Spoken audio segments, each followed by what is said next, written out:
यदा यदा हि धर्मस्य ग्लानिर्भवति भारत। महाराज जी, यहाँ एक बात आपसे और जानना चाहेंगे कि तीर्थ, व्रत, तर्पण एवं श्राद्ध निकालने से कोई लाभ है या नहीं गीता के अनुसार? श्राद्ध लाभ निश्चित है, लेकिन बात वही है यदि हमारा भाव है तो। तीर्थ में जाने का लाभ है। तीर्थ क्या है? जहां स्वयं परमात्मा या परमात्मा को कोई कृपा पात्र भक्त, उसकी तपास्थली, वही तीर्थ बने। ये देखिएगा मार्कंडेय पुराण। मार्कंडेय पुराण सचित्र मोटा टाइप, केवल हिंदी संक्षिप्त, गीता प्रेस के रूप से प्रकाशित है। और ये कहाँ से छपा है? अब इसके हम आपको ले चलते हैं 242-43 पे। ये देखिएगा 242 पृष्ठ पे मार्कंडेय पुराण, संक्षिप्त मार्कंडेय पुराण, रोच्य मुनि की उत्पत्ति कथा।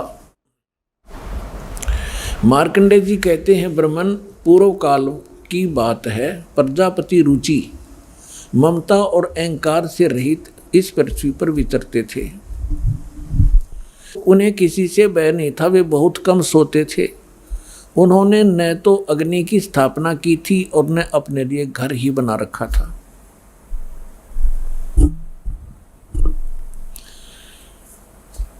वे एक बार भोजन करते और बिना आश्रम के ही रहते थे।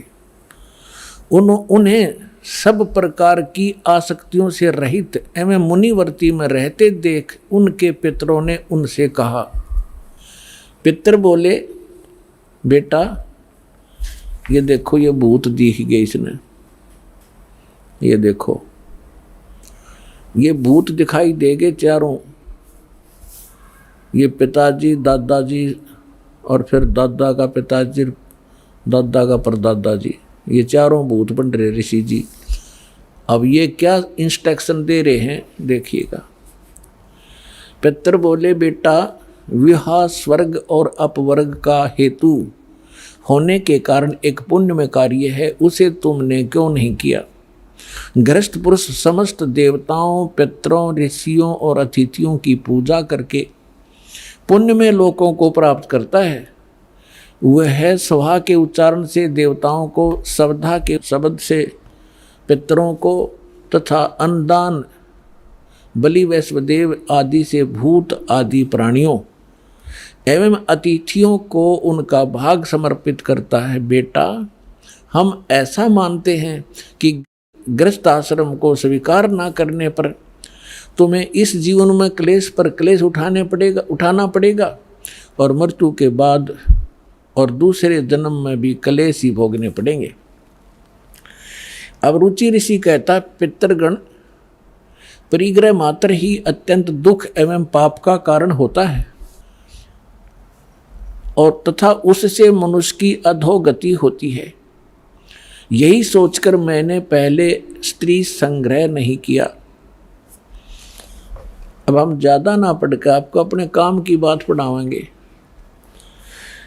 पितर बोले, बेटा जितेंद्रिय होकर आत्मा का प्रक्षालन करना उचित ही है।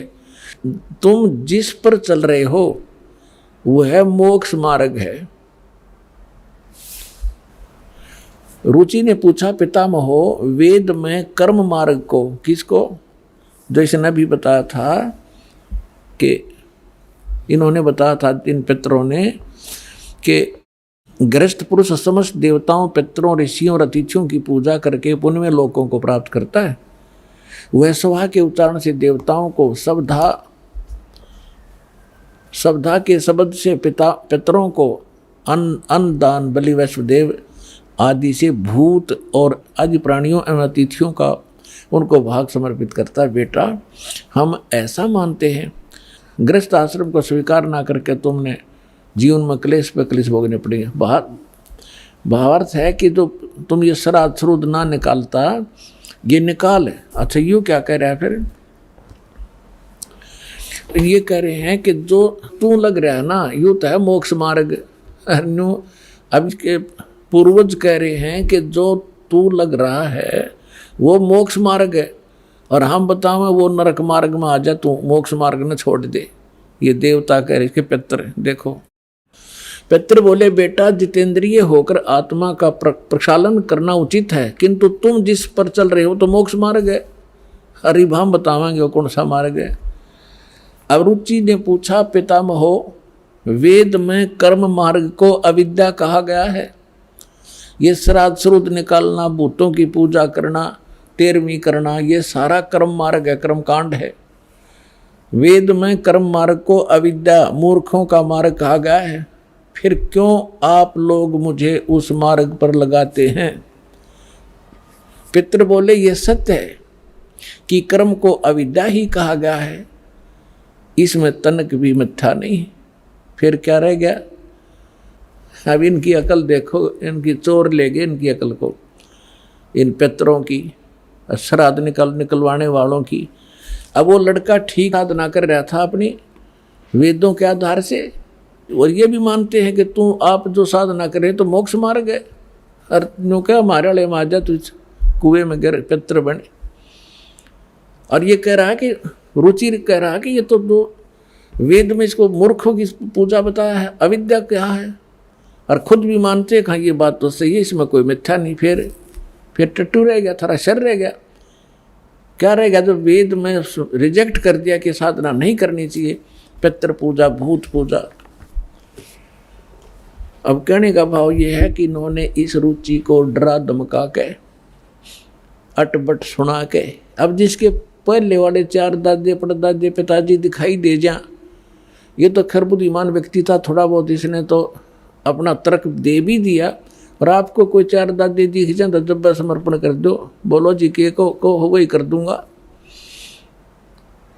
तो हमने इन दादों के चक्कर में ही पाना नहीं। कई भक्त कहते हैं कि भाई जैसे अपने पूर्वज दिखाई दे जा, पिताजी दिखाई दे जा, और वो कहे कि मेरे श्राद्ध निकलवा दो, तो कैसे मना किया जा सकता है?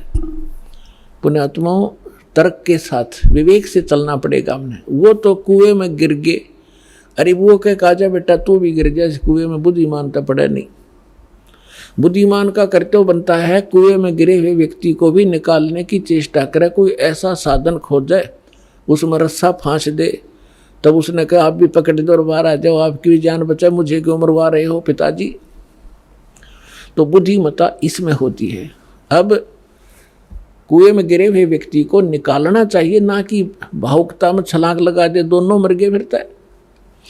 तो इन गलत साधना करके जो भूत योनि, पितृ योनि प्राप्त कर चुके हैं, उस साधना को हम नहीं करेंगे, नहीं तो हम भी उस कुएं में गिर जाएंगे। अपने आत्मा श्रीमद् भगवत गीता में क्या बताया है?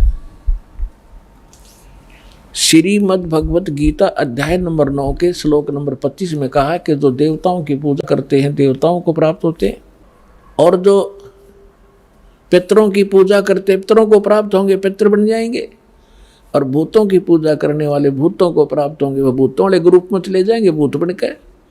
और गीता ज्ञानदाता कहता है मेरी भक्ति करोगे मुझे प्राप्त होगे। देखिएगा, ये श्रीमद् भगवत गीता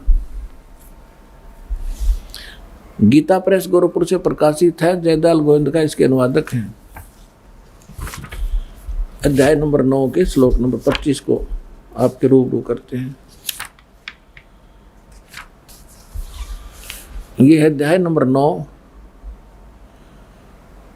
श्रीमद् भगवत गीता और 25वां श्लोक। देवताओं को पूजने वाले देवताओं को प्राप्त होते हैं, पितरों के पूजने वाले पितरों को प्राप्त होते हैं, पितरों को प्राप्त होंगे पितर बन के जाएंगे वे, और भूतों को प्राप्त होने वाले भूतों को प्राप्त होते हैं। मेरा पूजने वाले मुझको प्राप्त होता है। अब वो इस पवित्र श्रीमद् भगवत गीता ने भी स्पष्ट कर दिया, भूत पूजोगे तो भूत बनोगे, पितर पूजोगे पितर बन जाओगे, और देवताओं की पूजा करोगे देवताओं के लोक में जाकर उनके अनुचर बनोगे। और गीता ज्ञानदाता कहता मेरी पूजा करोगे मुझे प्राप्त होगे। अंडरस्टूड है। अब सूक्ष्म वेद में कहा है कि राम रमे सो राम है, देव रमे सो देव, और भूत रमे सो भूत बने। समझ देख सुर भेव।